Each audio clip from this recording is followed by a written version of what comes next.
Здравствуйте! Сегодня мы говорим о компетенции правоохранительных органов по рассмотрению заявления о нарушениях норм избирательного права. И сегодня у нас в гостях эксперт по избирательному праву Мамытова Канышай Болотбековна. Канышай Болотбековна, здравствуйте! Мы уже подробно говорили с вами о том, что есть некие споры, которые рассматривают избирательные комиссии, суды. А вот какова роль правоохранительных органов во всех этих спорах? Практика рассмотрения избирательных споров за предыдущий избирательный цикл, за последние 10-15 лет, она показывает, что возрастает роль правоохранительных органов в рассмотрении заявлений о нарушениях норм избирательного законодательства. То есть, если мы посмотрим в целом компетенцию правоохранительных органов, то основная их задача ранее была охрана общественной безопасности, охрана общественного порядка, охрана помещений участковых избирательных комиссий, охрана избирательных бюллетеней, урн для голосования и так далее. Но в последние циклы очень много заявлений именно рассматривается самими правоохранительными органами. И это связано, я думаю, в том числе и с развитием технологий, с автоматизацией избирательного процесса, которая за собой повлекла распространение более широкое от того же самого подкупа, административного ресурса. И, соответственно, в этом случае возрастает роль правоохранительных органов. Но в отличие от избирательных комиссий, которые непосредственно являются органом, рассматривающим избирательные споры, правоохранительные органы, они уполномочены рассматривать заявления о возможных нарушениях норм избирательного законодательства, которые в перспективе могут повлечь за собой ответственность для виновных лиц в виде административной либо уголовной ответственности.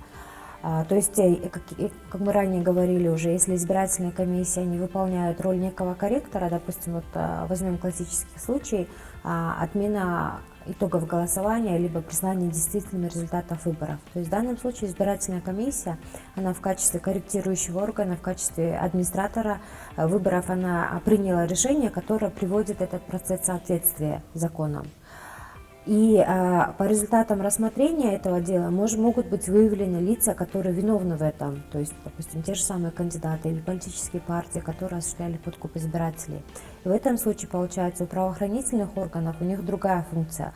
У них функция установить причастность этих лиц, степень их виновности и передать эти материалы уже далее в суд. И далее уже суд, получается, сам будет устанавливать, виновно это лицо или нет, в какой степени виновно, и налагать меры ответственности в отношении этого лица. То есть, если говорить коротко, то правоохранительные органы, их компетенция получается в рассмотрении заявлений о нарушениях норм избирательного законодательства, которые впоследствии могут повлечь либо административную, либо уголовную ответственность, вплоть до лишения свободы. Большое спасибо. Мы достаточно подробно поговорили о том, кто может обращаться в избирательные комиссии с жалобами. А какие лица могут обращаться в правоохранительные органы? В правоохранительные органы, по аналогии, так же как в избирательные комиссии, могут обращаться достаточно широкий круг субъектов, начиная от избирателей, кандидатов, партий, их представителей, и вплоть до тех же самых средств массовой информации, некоммерческих организаций и так далее. То есть, по сути, любое лицо, которое считает, что было нарушение избирательного законодательства, оно имеет право обращаться с заявлениями, жалобами в правоохранительные органы. И здесь, опять же, важно понимать, что это лицо, оно либо может обладать достаточными доказательствами о совершенном нарушении, и в этом случае оно их прикладывает. Если у него нет доказательств этого нарушения, то в этом случае оно обращается не заявлением, а сигналом. И очень часто ошибка, которую на моей практике совершают заявители по такого рода делам, к примеру, есть сообщение о том, что был подкуп в каком-то населенном пункте, что зачастую делают наши кандидаты, политические партии, те же самые наблюдатели, средства массовой информации. Они обращаются с заявлениями в избирательные комиссии, не обладая достаточными доказательствами причастности кандидата или политической партии. То есть, по сути, они обращаются в избирательную комиссию и говорят: вот мы слышали, что там где-то был подкуп, пожалуйста, установите, кто подкупал, и привлеките виновное лицо к ответственности. Вот если расшифровать их заявление, оно звучит таким образом. Но здесь нужно понимать, что у избирательных комиссий, у них нет компетенции рассматривать такого рода дела. Это не орган следствия, чтобы бегать, опрашивать, устанавливать и так далее. То есть, если у вас нет доказательств, которые доказывает причастность того или иного кандидата, политическая партия, не знаю, там, квартального комитета, домового комитета к тем или иным нарушениям и так далее, то, соответственно, для вас целесообразнее обращаться с заявлением в правоохранительные органы, потому что именно задача правоохранительных органов, рассмотрев ваше заявление, провести какие-то свои следственные мероприятия, в результате которых, возможно, будет установлено лицо, которое занималось этим нарушением. И потом уже эти материалы правоохранительные органы передают в избирательные комиссии. Допустим, вот они провели проверку, вот как на местных выборах мы видели, и установили, что там со стороны того-то кандидата или политической партии были такие-то нарушения. И эти материалы они передают в избирательные комиссии. А уже избирательные комиссии на основании этих материалов могут применять те или иные меры взыскания в рамках своей компетенции кандидатам либо политическим партиям. Таким образом, вот основная мысль какая: если вы хотите, опять же, вот, сохранить свое время, эффективно рассмотрели, чтобы ваше заявление и виновные лица понесли ответственность, всегда смотрите, какая у вас доказательная база и какой орган уполномочен рассматривать ваше заявление или жалобу. Не теряйте время, направляя его в неуполномоченный орган, который потом будет его переслать, и в результате просто во времени там, дней 5 как минимум потеряете, которые очень важны в ходе выборного процесса. То есть существуют абсолютно четкие нормы и предписания для каждого органа. Да. В таком случае наверняка существуют четкие предписания также и для правоохранительных органов, в какие сроки они обязаны рассмотреть поступившую жалобу, порядок рассмотрения поступивших заявлений о нарушениях норм избирательного права. Да. Это так? Абсолютно верно. А также, как и для избирательных комиссий, для правоохранительных органов существует четкий срок. То есть, когда поступает заявление или жалоба, закон устанавливает, что в течение 2 дней, а по делам, требующим определенной проверки, в течение 3 дней правоохранительные органы должны вынести решение. Но очень часто здесь сами субъекты избирательного процесса, чего же греха таить, юристы сами путают, они считают, что если обратился с заявлением в милицию, то в течение 2-3 дней она должна установить, кто был виноват, и привлечь его к ответственности, там, то есть направить материал в суд. Но мы же понимаем, что за 2-3 дня невозможно практически бывает установить, кто подкупал, кого подкупил, сколько дал, кто взял, кто не взял. То есть вот этот срок, очень важно понимать, что 2-3 дня для правоохранительных органов, он устанавливается не для того, чтобы они сразу вам установили виновное лицо и выдали материал, а он устанавливается для того, чтобы в течение этих 2-3 дней правоохранительные органы, рассмотрев, пришли к выводу, есть ли состав там проступка либо преступления или нету. Если они видят, что есть состав какого-то проступка либо преступления, они регистрируют его в едином реестре проступков и преступлений и начинают по нему досудебное производство. То есть вот этот срок, он установлен именно для этого.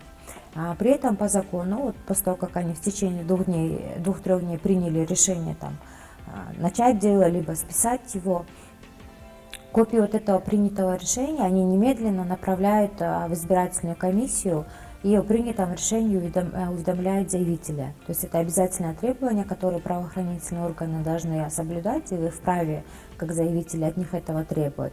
В свою очередь, это что за собой влечет? То есть избирательная комиссия, получается, она держит на контроле это дело, то есть она знает, что в правоохранительные органы, допустим, поступил материал о возможном нарушении со стороны какого-то кандидата либо политической партии. И, соответственно, она в каких-то моментах она ждет материалов, по результатам которых, возможно, ей тоже придется применять какие-либо санкции к виновным лицам. Вот. То есть таким образом вот, идет тоже некое взаимодействие между правоохранительными органами и избирательными комиссиями тоже.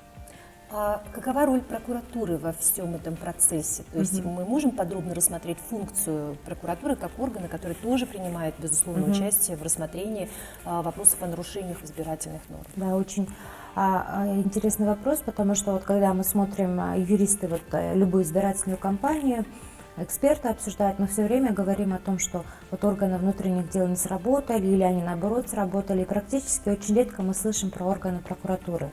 Потому что у органов прокуратуры, как органа, который осуществляет надзор за законностью, здесь тоже специфичная роль.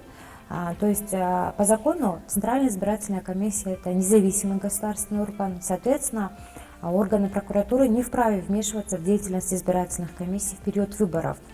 Но с другой стороны, они при этом должны осуществлять надзор Как правило, они какие-то вот этапы берут, допустим, есть требование, что кандидат, который занимает государственную должность, он должен прекратить свои полномочия. Вот в этой части они, к примеру, осуществляют надзор. Осуществляет надзор за тем, законно ли действие или бездействие органов государственной власти местного самоуправления. Либо бывает ряд заявлений, которые говорят о возможном нарушении со стороны должностных лиц. А надзор за соблюдением законодательства должностными лицами – это прямая компетенция органов прокуратуры, и дела такого рода рассматриваются ими же самими. Также в их роль входит надзор за соблюдением законов самими органами внутренних дел. И на практике выборов зачастую бывает ситуация, когда органы внутренних дел, рассмотрев то или иное заявление, говорят, нарушения не было, и списывают его в номенклатурное дело, то есть считают, что все, закрывают его. А органы прокуратуры, они такого рода все дела, они дальше смотрят. Если они видят, что это решение было необоснованным, то они его отправляют на расследование. И в этом случае органы внутренних дел начинают его рассматривать заново. Такая практика, допустим, применялась на выборах депутатов местных кенешей в этом году, потому что ряд дел был списан органами внутренних дел, но прокуратура посчитала, что они были списаны необоснованно, и потребовала, чтобы дополнительное расследование было проведено. И по результатам дополнительного расследования в итоге удалось установить виновных лиц. В отношении них, допустим, сейчас продолжается разбирательство. И по результатам, когда органы прокуратуры рассматривают действия должностных лиц, и они видят, что есть нарушения, допустим, со стороны сотрудников какого-то органа госвласти или органа местного самоуправления, то они вынести вправе акты прокурорского реагирования, представления, протесты и так далее, которые они направляют, и они должны быть рассмотрены и исполнены. Можно сказать в таком случае, что это некий двойной или тройной контроль, в котором, впрочем, все взаимодействия и механизмы взаимодействия четко отрегламентированы? В какой-то мере это можно сказать, потому что мы понимаем, что выбор – это очень сложный процесс, и только избирательная комиссия своими силами, она не может его провести. Соответственно, она работает во взаимодействии со всеми органами государственной власти, местного самоуправления, которые обязаны помогать по закону, оказывать содействие избирательным комиссиям, выполнять их законные требования. Если они не будут выполнять, то за это есть ответственность по кодексу о нарушениях, кстати, в виде штрафа.